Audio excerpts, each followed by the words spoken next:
সুনামগঞ্জের ছাতক ও সিলেটের জৈন্তাপুর সীমান্ত দিয়ে আরও ৩৯ জনকে পুশিন করেছে ভারতীয় সীমান্তরক্ষী বাহিনী বিএসএফ।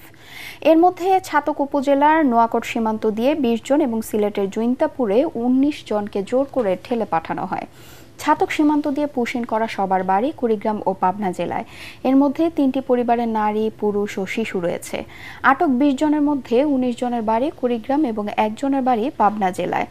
সকালে ছাতকের নোয়াকোট বিওপির আওতাধীন বাগানবাড়ি সীমান্ত এলাকা থেকে বিজিবির একটি টহল দল ৩ পরিবারের ২০ নারী, পুরুষ ও শিশুকে আটক করে তাদেরকে দুপুরে ছাতক থানায় হস্তান্তর করা হয়েছে।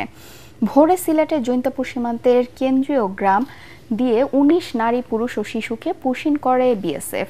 খবর পেয়ে মিনাটিলা বিওপির বিজিবির টহল দল তাদের আটক করে।